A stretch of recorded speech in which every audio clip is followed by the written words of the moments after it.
chapter, so you should have a short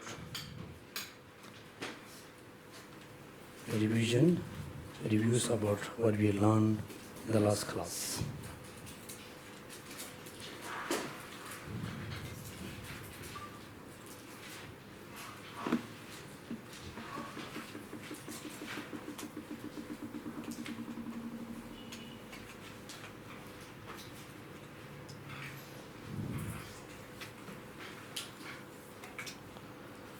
So the new chapter, the topic will be want, and many is the new topic. So chapter 13 is mainly about definition and definitum. So before this chapter, we study about cause and effect. So unconditioned phenomena. Right?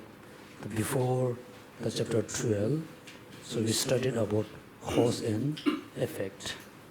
Make sure everything is connect each other. And cause and effect.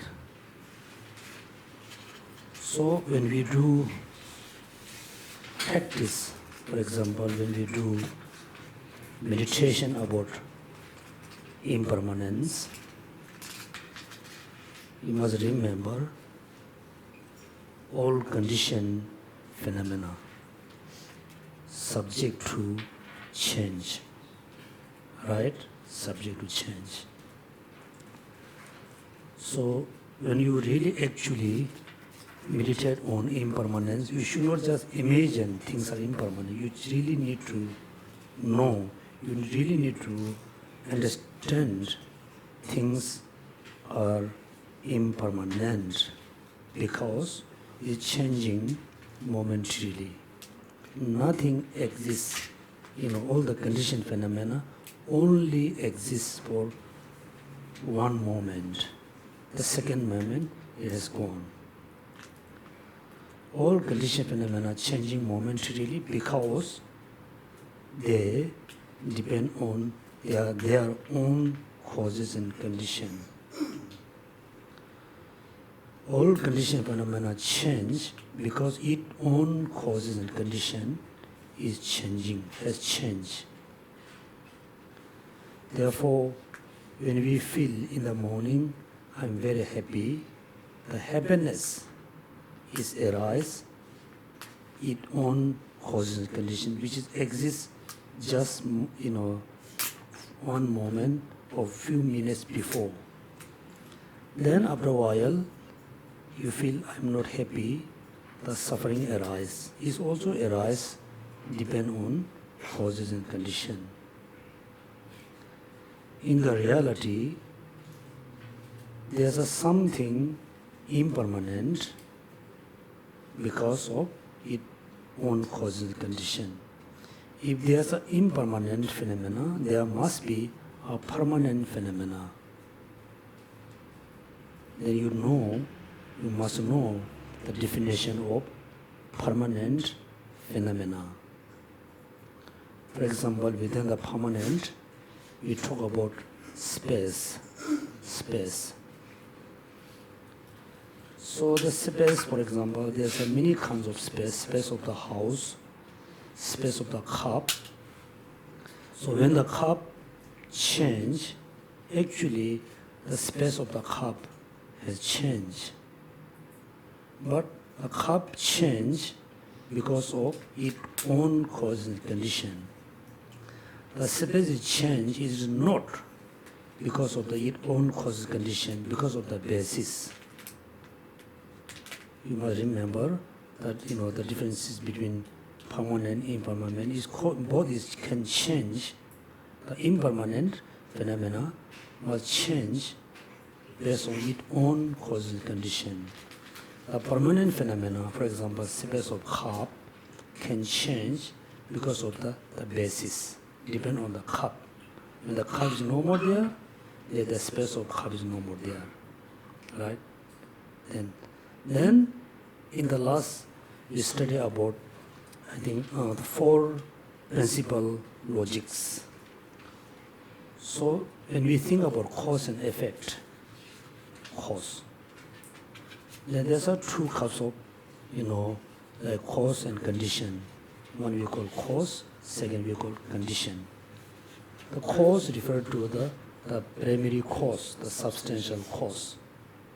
Condition is a cause, not the substantial, not the primary cause. For example, the clay pot. The clay pot arise mainly depend on the clay. Then clay also depend on 4 other elements. Mainly the substance is the primary cause. Rest of the condition, the rest of the thing which is necessary we call condition. Therefore, I hope who you remember the 4 principles. You remember the 4 analysis grounded in the 4 principles.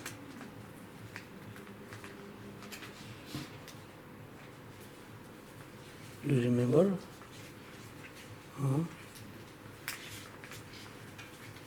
Principles, analysis grounded in the 4 principles. The principle of nature, number 1. Number 2, function. are you looking at a book? Bukai Kanshu.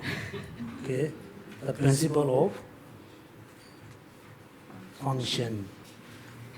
Right?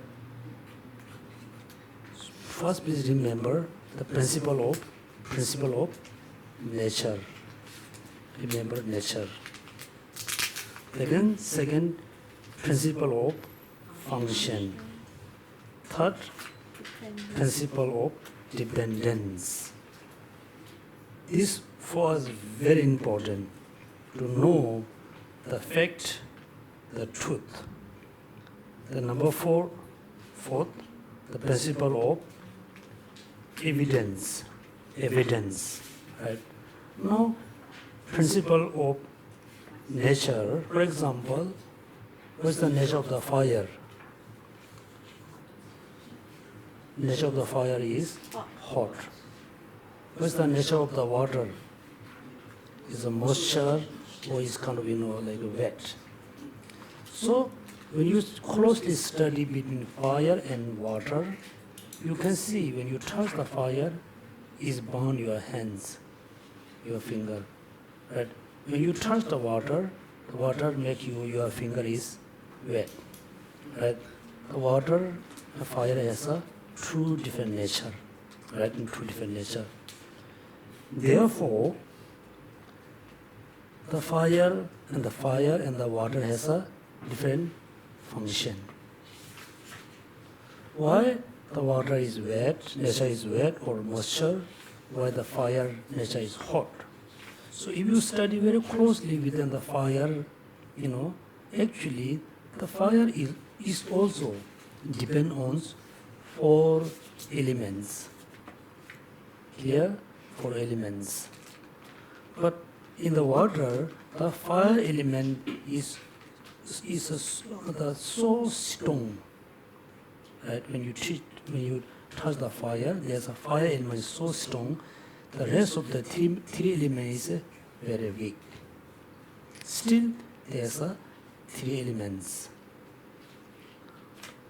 Then also water. When you closely study about the water, even though that drop of water, you can see the nature is wet or is a moisture. When you study very precisely, you can find within the small drop of water, within there 4 elements, right? But the nature is different because the substance has a different ability. Here, fire and water has a different nature. The different nature is not really, created by some kind of powerful human being or some powerful being. No. It has a different causes and condition. Therefore, there's a different function. Clear? The function, different nature. Now you study about your mind. So we believe, we have a minds, not just only one mind, many different types of minds. At the beginning, you no need to name, this is positive mind, this is negative mind, this is neutral. Just think about, when someone arises within you, you feel happy, you feel peaceful, right? You feel happy. Someone arises within you, you feel unhappy, you feel unhappiness, you feel very uncomfortable, right? But if you study what's the difference between positive minds and negative minds, both of them are mind, but it has a different function because the nature is different. Therefore, we name positive mind because when it arises, it gives you positive energy or positive effect in your mind. Some minds arise, it gives you negative energy, also it gives you a lot of negative impact. That's what we call negative and positive minds. Therefore, the anger is we named negative mind. It has a function to make you unhappy. The opposite of the anger is compassion, love, tolerance. Those mind we name positive. Because when it arises, them arise with you, it gives you positive energy, positive impact, positive result. Right? Therefore, first you need to know the principle of nature. Second, principle of function. Therefore, the two things has a different nature. This means the two things must have a different function. Right? Function. Third, principle of dependence. Yes, two things are, for example, fire and water has a different nature. Therefore, they have a different function. So the fire function as a cook, cooking and burning. Fire has water has a function to like a wet, the moisture. But when the fire cooks something, is cooked not automatically, is not naturally. Is cooked depend on causes and condition. Third is what we call principle of dependence. The fourth one, the principle of evidence. Therefore, you can see, fire and the water has a different nature. Therefore, they has a different function. Is function, in different way because they depend on different causes and conditions. Therefore, last, there has a different result. So you must remember the analysis grounded in the four principles. Right? So, let's say, before you really practice the actual Dharma, first you meditate on impermanence. Impermanence. Suddenly you remember a phenomena, the conditioned phenomena. You just think how the phenomena is changing.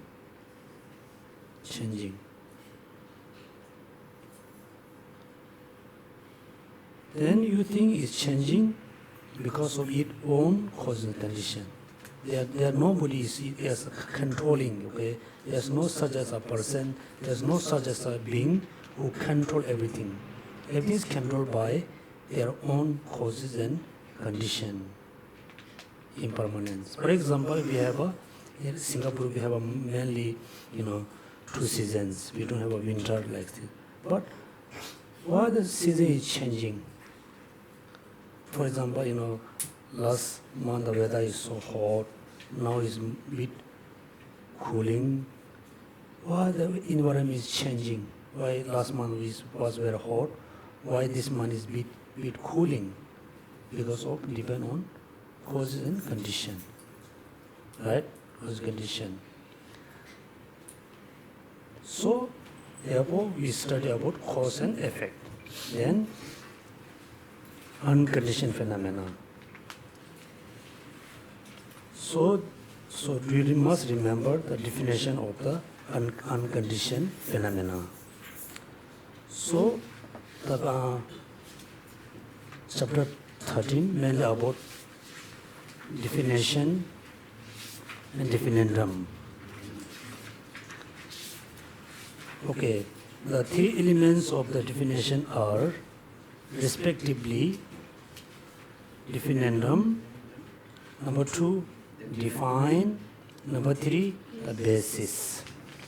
Okay, definendum means, for example, you remember the definition of the permanent phenomena? What is the definition of the permanent phenomena? Unconditioned phenomena, definition.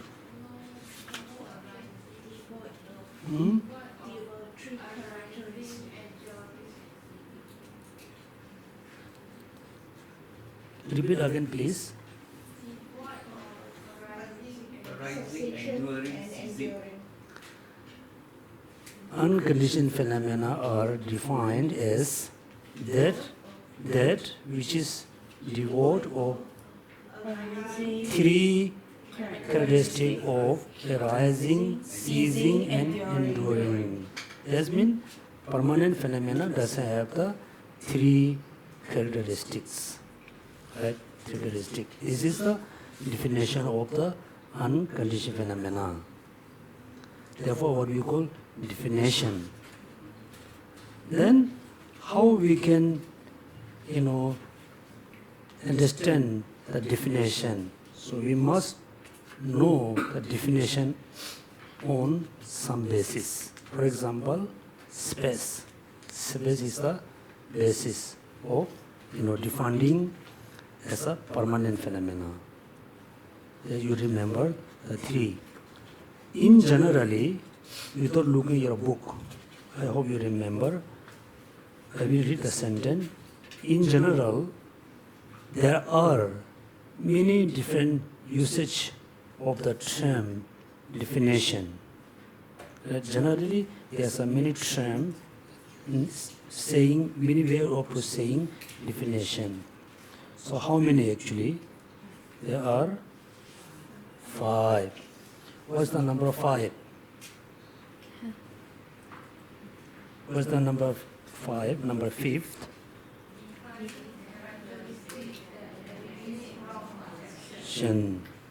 For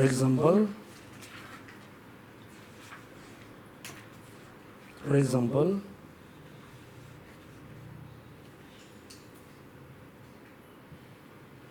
so the definition for those propose eliminating the doubt in one's mind. Right, number 5. What's the number 4th? Characteristic that eliminates dissimilar Types. Number 3. differentiating characteristic. Such as differentiation made on the basis of entity. Differentiating characteristic. Number 2. General Characteristic. Number 1. Specific characteristic. So generally, when you say definition, mean when you remember the term, it always give you very particular understanding. Okay, understanding.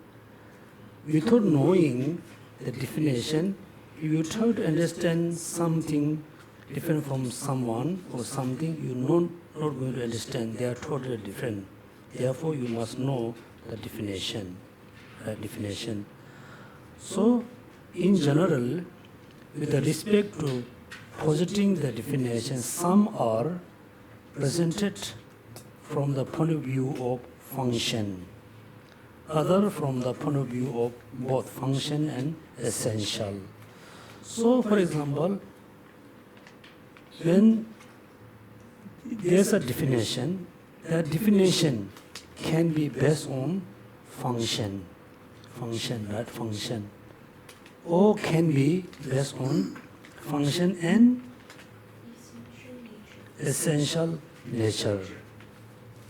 Essential nature definition. For example, the definition of unconditioned phenomena is based on essential. Essential.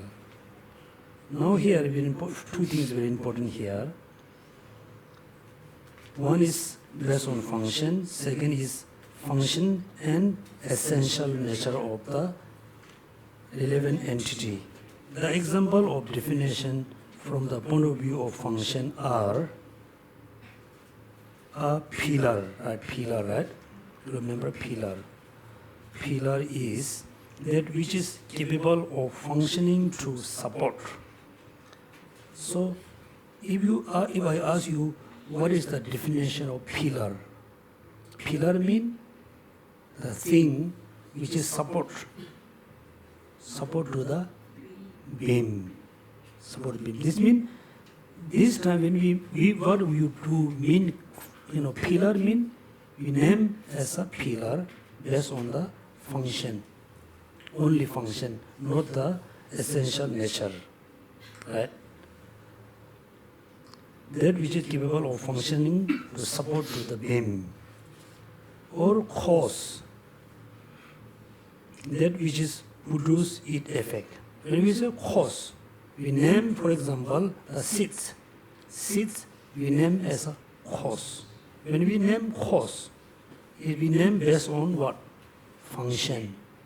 All cause must produce its own effect. Right? Effect. All effects must arise from cause. Clear? So you must learn all the effect, the result must arise its own, you must say its own cause. The cause must give rise a result. For example, the mango seeds arise or produce a mango tree. The mango tree arises from it, you must say its own seeds. You should not say it arises from seed. You have to speak very particularly, very precisely. Based on mango tree and mango seeds, when you know the relation, the connection between mango and mango seeds. Next, why we need to learn? Now you need to think, so the happiness, even though happiness is changing momentarily, right? 6 o'clock, you are very happy. You have a good sleeping, you feel very happy. The happiness comes from where? The happiness comes from, based on the good sleeping. That means the good sleeping give you happy feeling. When you woke up, you feel very, tired. The tiredness comes from where? Not sleep well. Now you can see the connection. Therefore, next you need to know more subtle level. Now we say karma, right? Karma. Because in Buddhist culture, we really believe in karma. Positive karma, the negative karma, right? Negative karma. For example, how we know the negative karma give you negative result. Do you know how? Negative cause give you negative result. What does mean negative? Not complete, not good one, right? For example, when you buy seeds from someone, or when you buy seeds, seeds from the market, if the seeds is very unhealthy seeds, right? These seeds, yes, you didn't know, you just buy the seeds, and you plant the seeds, you put the proper soil, fertilizer, water, you keep it in the right amount of the heat place.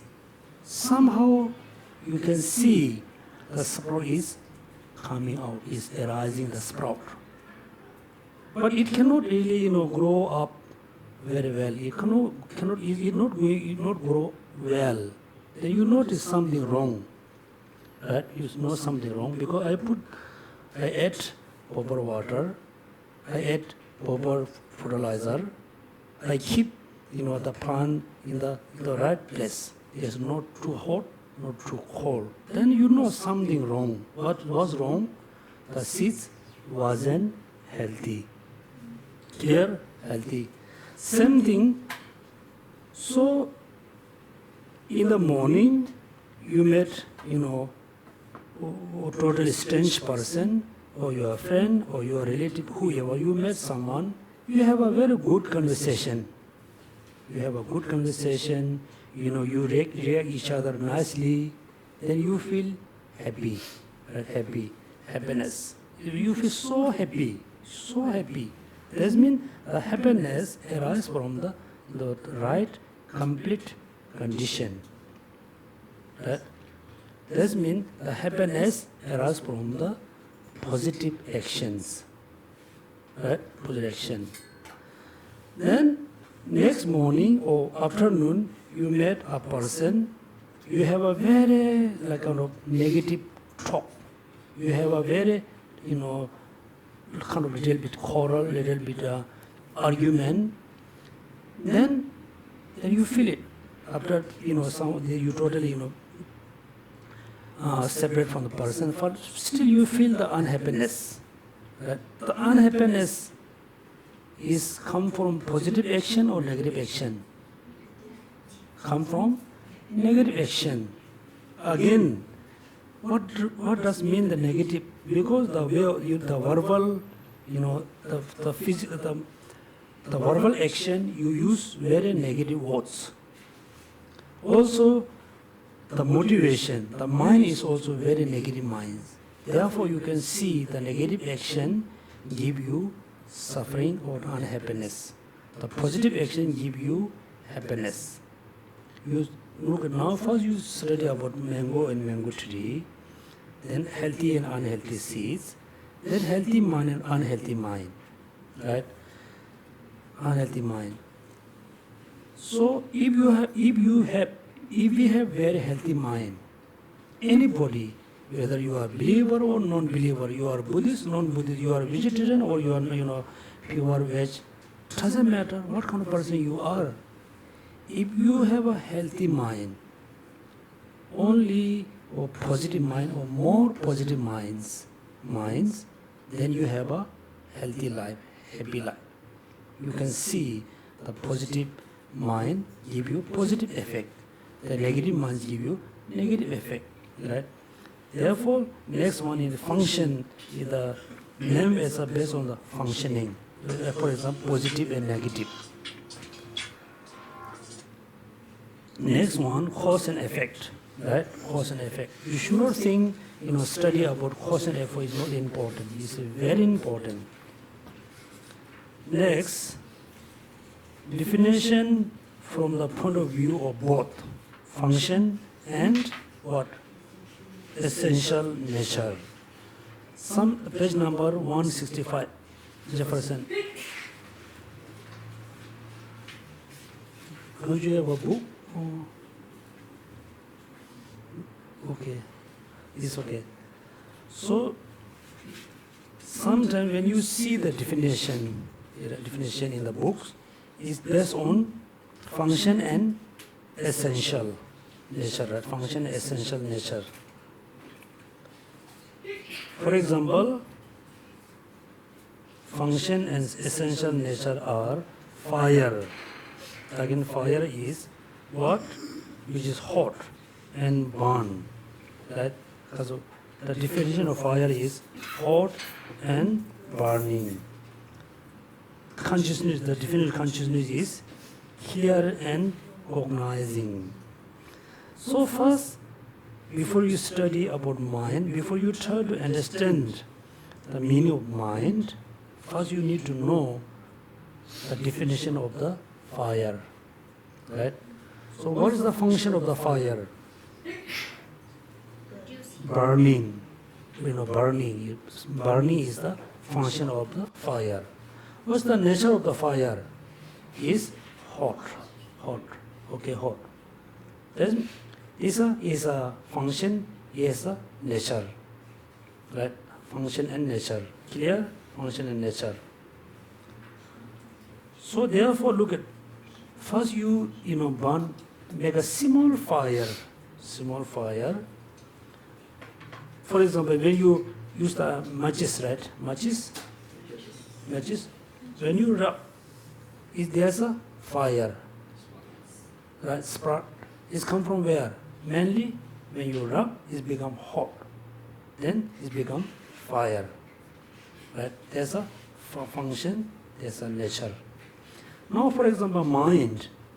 You remember we have three types of conditioned phenomena: form, then consciousness, then no-associated formative factor. Then the form, like table or body or head, everything is physical phenomena. Physical. You can touch, you can break, you can make new things. It's physical. It depends on mainly 4 elements, made of 4 elements. 4 elements can be subtle, very gross. Physical phenomena. The consciousness is non-physical things. We may still use the thing because it's an object. We call it thing, or it's conditioned phenomena. We name thing. So consciousness always be non-physical thing, right? Non-physical thing. So when you try to see, you cannot see. For example, somebody say a lot of bad thing about you, then you feel unhappiness, you get angry. But you cannot see the angry, but you can see the impact, you can see the result, you can see the indication, right? When you see a people is angry, then what happened? You can see the facial is changed, the way of speaking is changed, the breath becomes so fast. It means the indication of anger. But we cannot see anger, right? We cannot see anger. Yeah, right? You cannot see anger. You can see the angry person, but you cannot see the anger through your naked eyes. That means anger is non-physical thing. Then that means our physical body is the physical. So we, the human being, is non-associative formative factor. The consciousness neither form, neither physical, nor the non-associative formative factor. It is the non-physical thing. So what is the nature of the mind? Here, consciousness is that which is clear and cognizing. The nature of the mind is clear. Function as a cognizing, right? Cognizing. Function and cognizing. This means when you think about mind, mind means the nature is very clear. It has a capable to cognize something. This means nature of the mind. Therefore, you heard many things. Clear light, mind, clear and light, consciousness. Then next, the definition of diffinendum is. Now we have a definition, we have a diffinendum. Now next we have a definition of diffinendum. Definition of the definition. So this one you must read again. Next page number 166.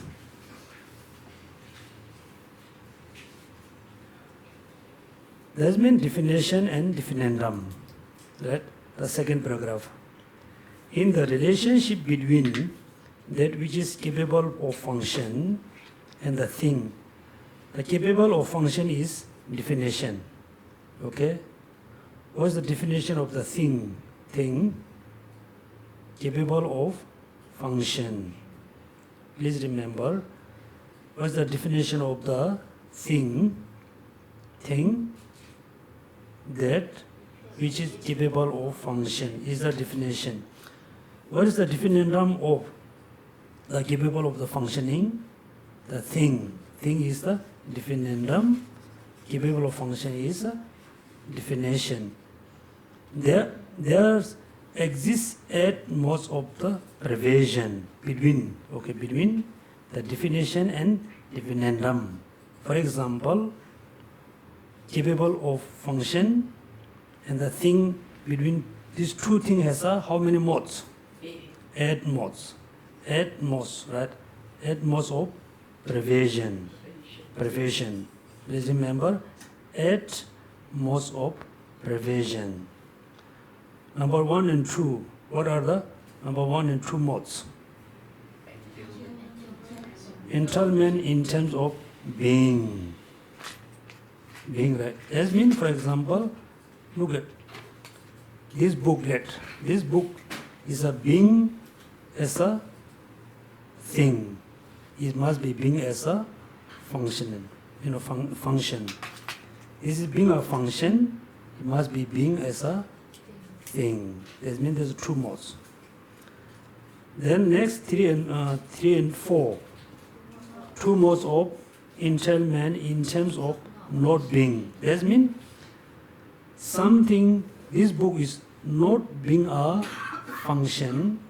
That means not being a thing. Not being a thing. Not being a function. Right? Function. Then 5 and 6. 2 modes of entailment in terms of existing. That means wherever thing exists, function must be exist. Wherever function exists, thing must be exist. The next 7 and 8, 2 modes of entailments of non-exist. That means wherever function non-exists, then thing non-exists. Thing not exist, function not exist. That means you always remember the 8 modes. 8 modes. Then we have 4 modes. So why this, the 8 modes are very, very important to learn. If you have good understanding of the 8 modes, being exist 8 modes of pervasion. If you really know, therefore you very easy to understand very clearly. For example, you can say this book is function. This book is function. It has a functioning. That means this book is a thing. Right? There's somebody else is a space. Is space is a function? No, because it is not thing. Not thing. Okay? Thing. It's a still is an object of knowledge, but not thing. Let me remember condition phenomena, impermanence, functional things. They are synonymous. Okay, synonymous. That means all impermanent phenomena are thing. It has a function. Those are the cause. Those are the condition. All the permanent phenomena are not function, not thing, not function, they are the thing. That means they are contradict. Between thing and the permanent phenomena are contradict each other. Clear? Contradict. There's a contradict between true, permanent and the thing. Therefore, you please remember there the exists at most of the pervasion.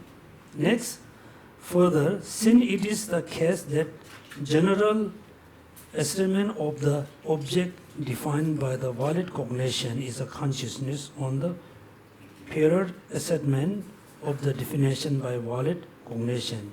There's no logic sequence which is the true. So there's a sequence between, cognize, definition and definiendum. Definition, definiendum. There must be order to realize. Clear? There must be order, there must be sequence to realize.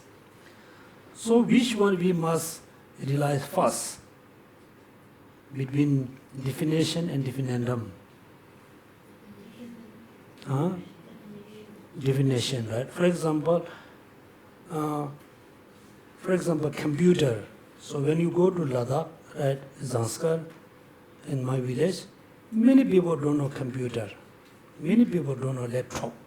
If you bring a laptop in from them, you type, they know.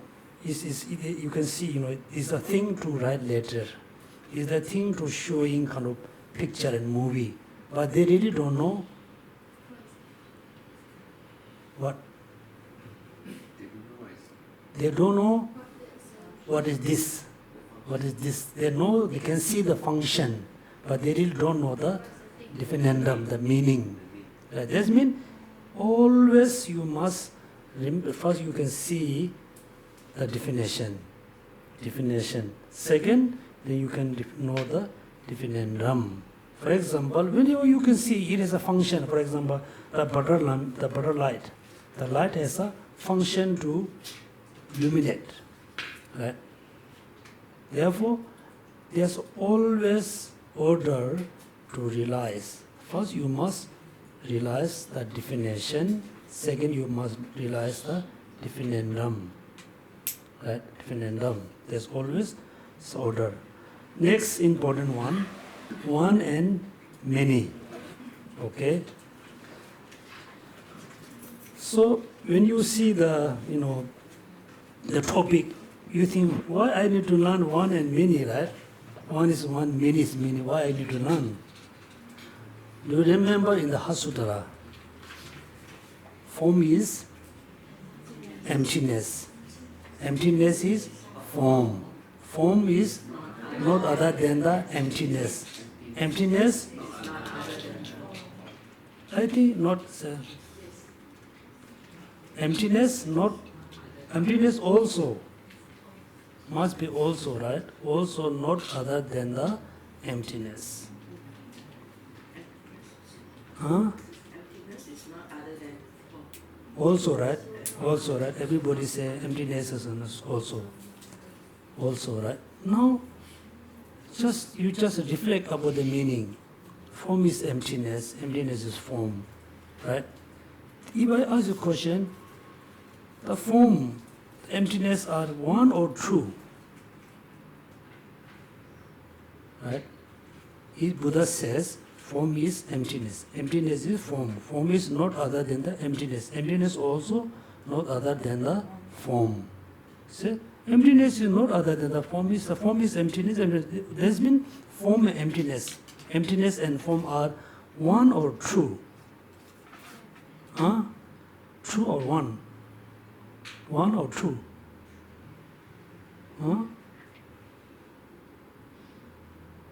Synonymous.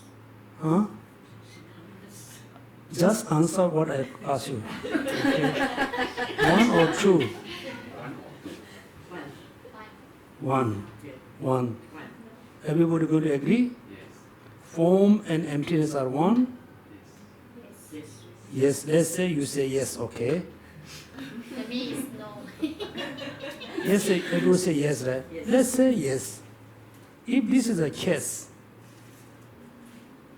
is form is permanent or impermanent?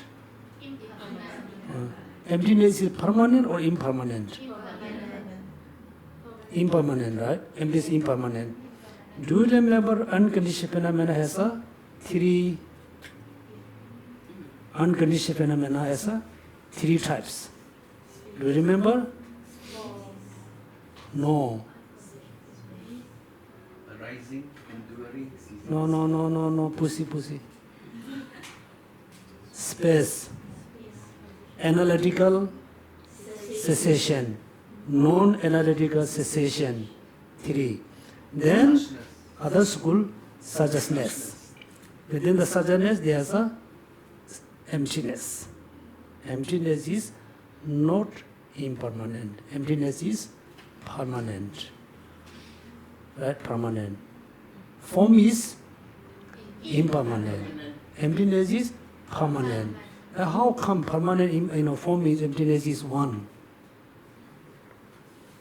How come? How you can say they are one? No, it's a, let's say, true or multiple. So this is many. Next you can see the sentence here. To present the topic of one and many, the second is what? Second, or identity and difference. Identity, identical or difference, right? Different. For example, this book, it is one or two? One. These are one or two? Two, right?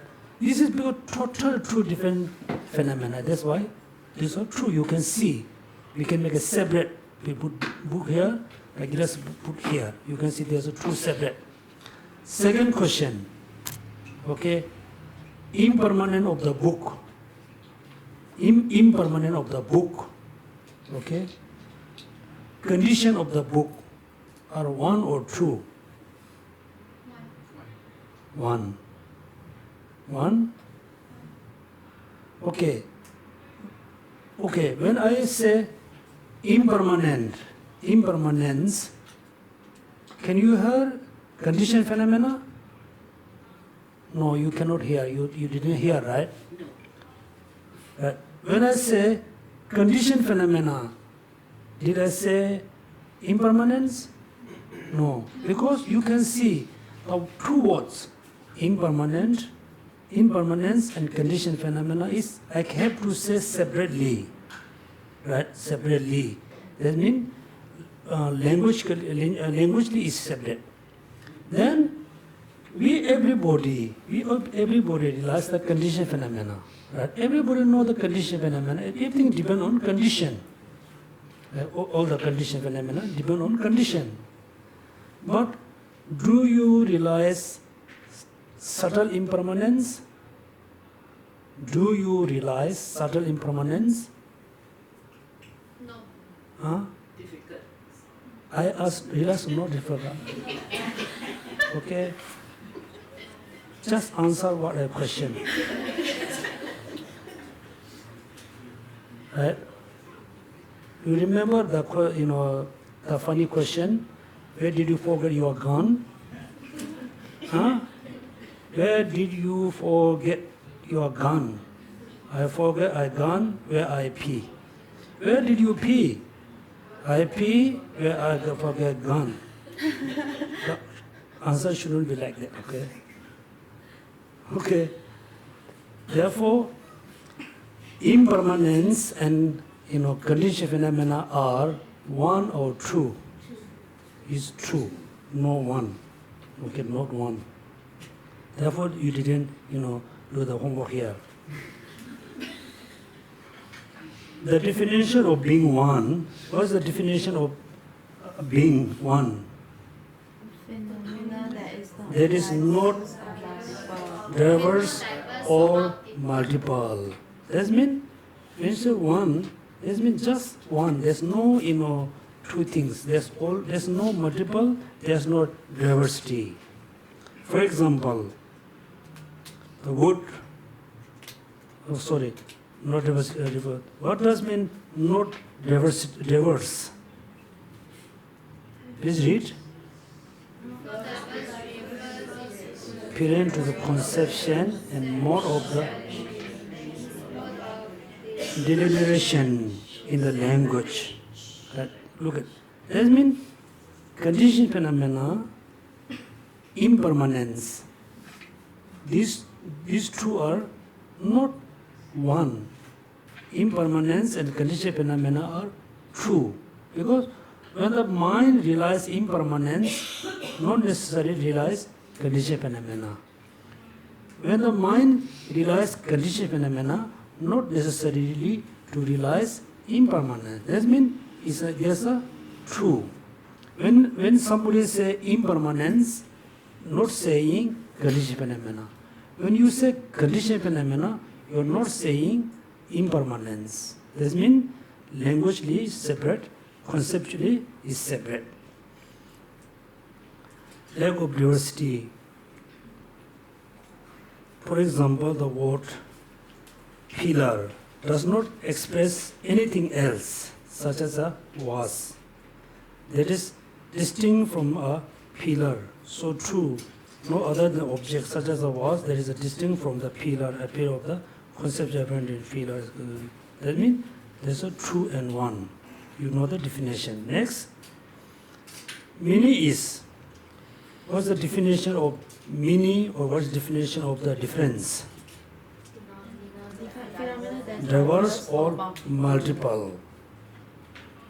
Diverse refer to phenomena, refer to their modes of appearance to conception and their modes of delineation in language, in the sense of possessing diversity. Example of the include of instant, fire, earth and water. Right? Let's say earth and water.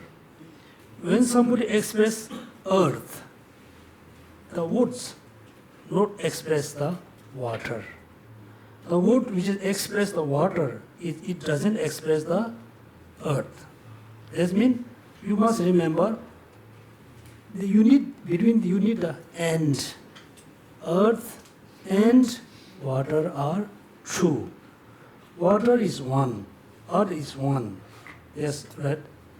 What is not just true? Earth is not true. Water and earth are true. So first you have to learn one or two based on the external phenomena like pillar, vase, and earth and water. Although the pair being produced and being impermanence are the same, or one is in terms of their essential nature of the reality, they are posited as a diverse. This means fire and the water, in the impermanent nature, they are same. They have the same nature, but substantially, essentially, they are true. True, right? True. They are posited as a diverse. Since the object universal of both appear separately to the conception and they are understood separately through their different proper nouns. Therefore, in general sense, one or the same and the many or distinct need to be defined from the perspective of thoughts and language. When we say one or two, is mainly you need to think about based on language, based on the conceptual mind. Next, now you know, when you see, let's say fire and water are true, because when the words, the language which express fire, it doesn't express the fire. The language which express the fire, it doesn't express the water. Right? That means emptiness, form. Form is emptiness. When it says form, the words form, here right, express only form, not the emptiness.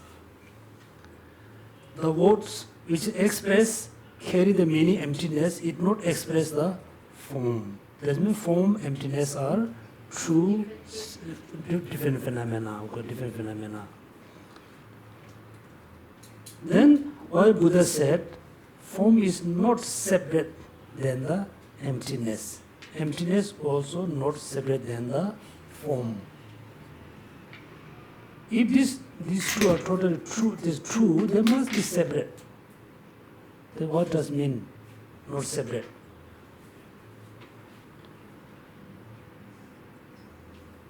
Let's say here,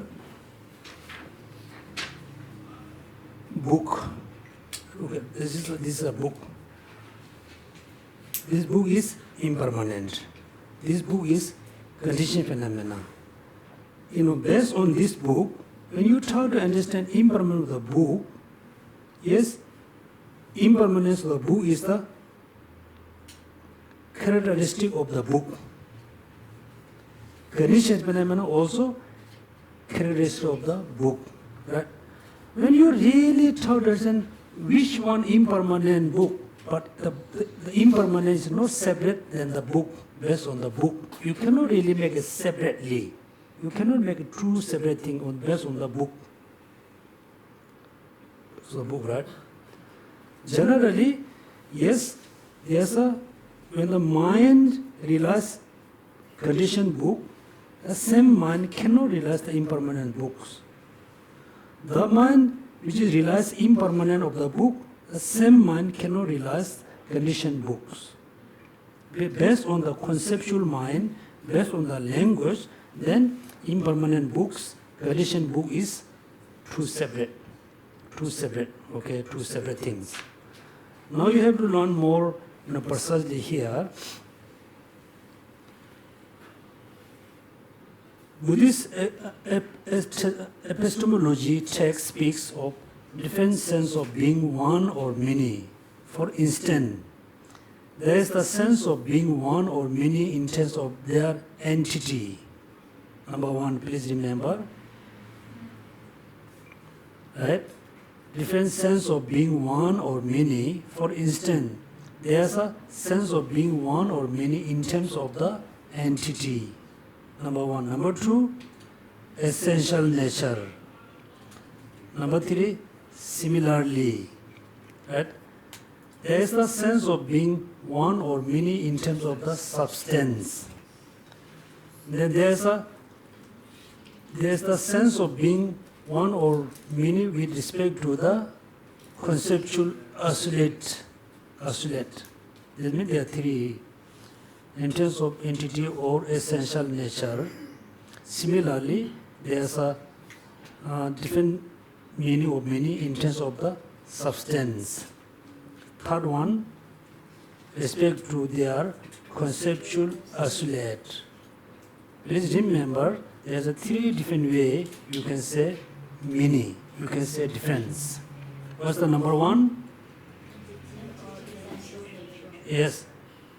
In terms of their essential or entity or essential nature. Number two, in terms of their substance. Number three, respect to the conceptual isolate. Isolate is a bit difficult to understand, it will come later. In similar manner, phenomena that possess the same entity are different phenomena whose essential nature are not separable. For example, the pair of knowledge of object and existence. Okay? Knowledgeable object and existence are many. These are two difference. Right? Two different. Those are true, but in the nature level, they are not true. These are example between, for example, knowledgeable object and existence. The pair produce and the impermanence. Also, they are these things are true, but in the nature level they are just one.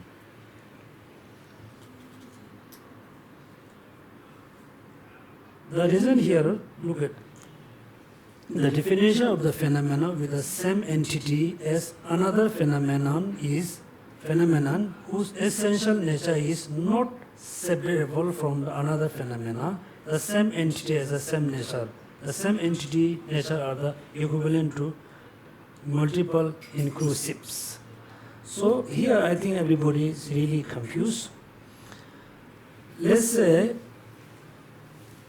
human being and we. Let's say we. Okay, we and human being. We and human being are one or difference? Different. Human being and we. we is different. We are not one, right? The human being is general. We are particular. Clear? That means we are not one. We and human being are two separate phenomena. But human being and we are not separate based on the entity.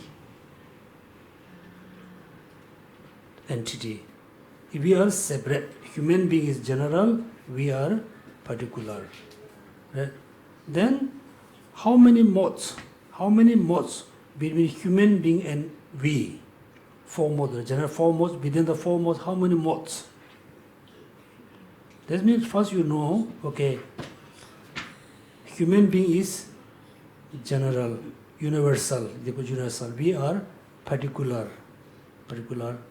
So now you need to compare what is the difference between human being and us. Right? That means someone be human, not us. For example, the people who live outside, they are human being, not us. That means someone, human being, not us. There's a one mode. Second, there's no second mode because we are human being. Right? Then this book is none of them. Neither human being nor us. There's a 3 modes. Right? No 4 modes. Right? Next, more clearly, how many modes between Singaporean and human being? Again, 3 modes. Human being, not Singaporean. If someone is a human being, not necessarily be Singaporean. For example, Malaysian are human being, not Singaporean. All Singaporean are human being. Right? Human being. This book is none of them. That means you say between human and we has a 3 modes. Between human being and Singaporean has a 3 modes. Next, how many modes between Singaporean and form? Form and Singaporean, between how many modes? Here's how many possible. Think, first you think. 4. 5. No, 5 cannot be. 4. 4 modes? Are you sure? Singaporean and form, the physical thing. How many modes? For example, this book is a form, not a Singaporean. You are Singaporean, you are not a form. There's a 2 modes. Then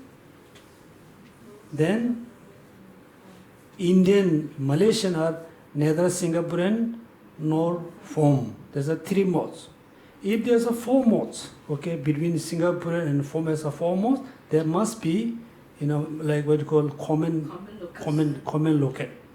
You don't have. Because form and Singaporean are totally contradict phenomena. Contradict phenomena never has a common local. Something cannot be form both. Something cannot be both Singapore and form. That's why we need to learn one or separate and add modes or 4 modes. Okay. Next, importantly, look at. We just discussed. Human being is general. We are particular. Then, how we know human being and we are separate?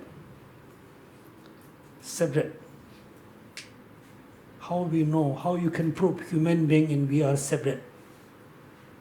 We are true. That means wherever we exist, human being must be exist. Wherever human being exists, not necessarily we are exist. For example, human being exists in Malaysia, we are not exist there. That means, yes, human being and we are separate. But we are not totally, different entity. Not totally different entity. Right?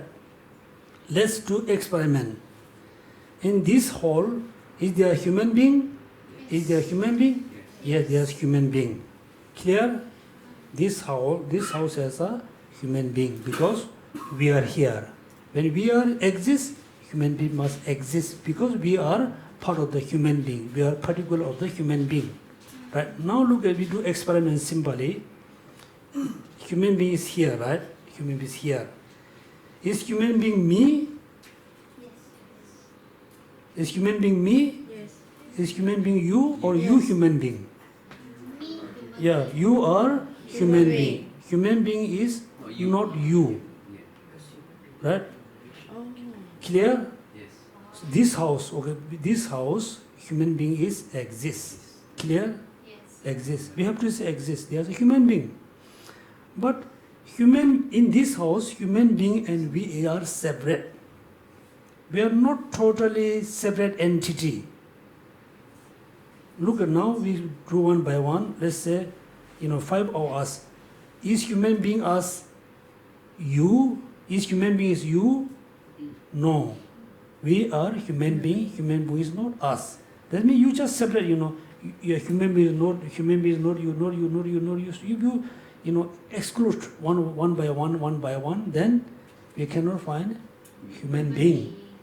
That means human being, we are separate, we are true, but we are not totally separate entity. Right?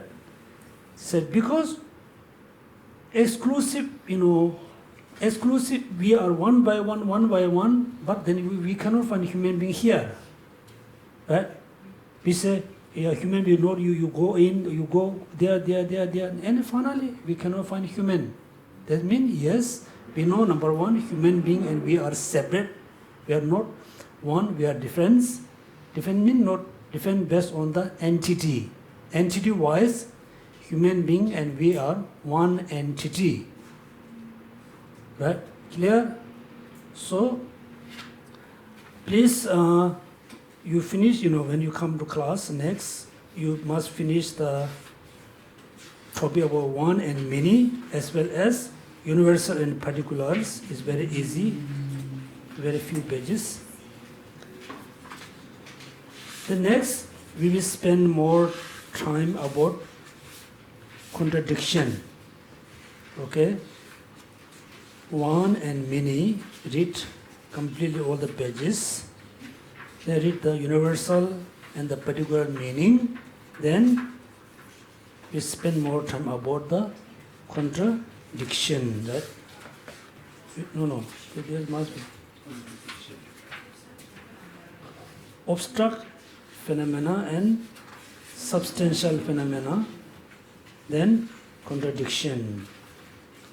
So please, whenever you have a free time, please read more about this book. Is a very useful, also very important, very important.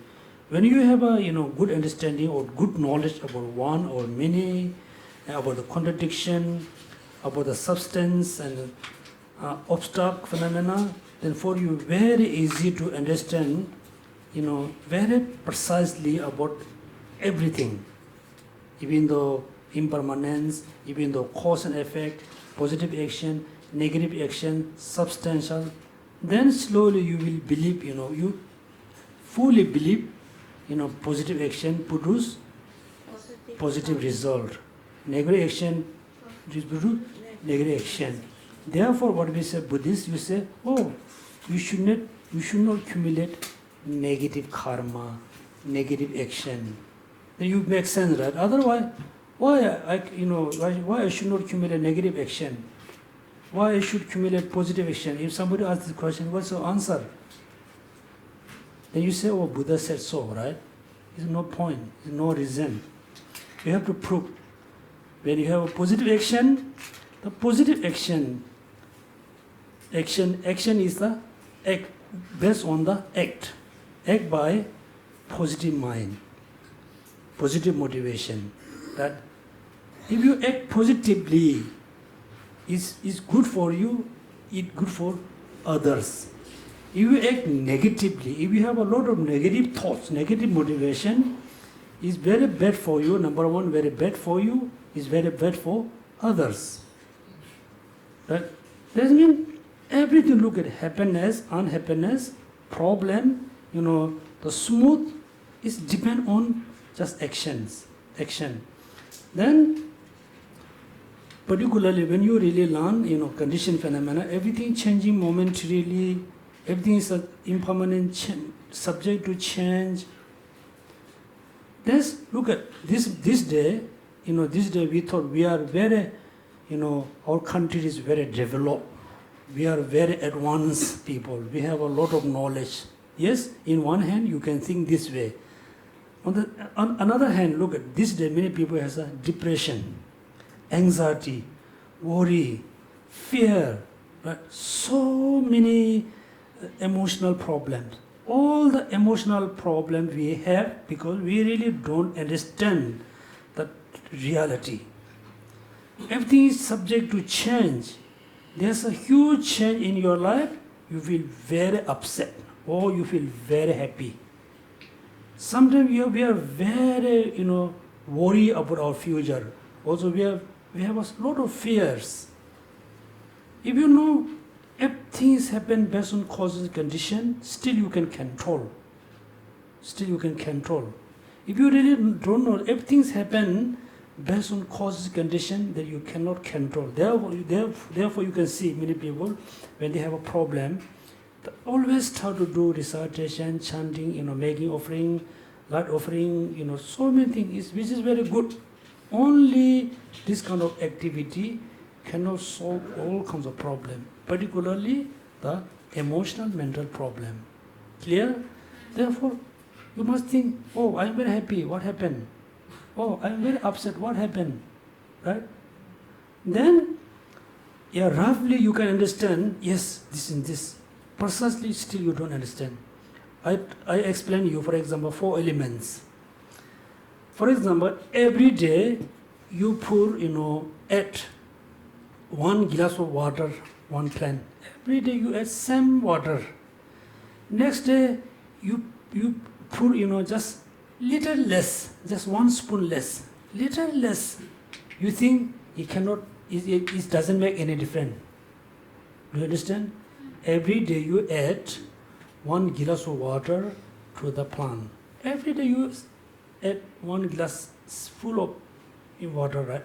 The next somehow you just add little less, 1 spoon lesser. You think, oh, it doesn't make any difference, right? For example, every day you drink 1 cup of coffee. The next day you drink 1.5 coffee, 1.5 cup of coffee. You think it doesn't make difference, right? We think this way. Actually, it make big difference.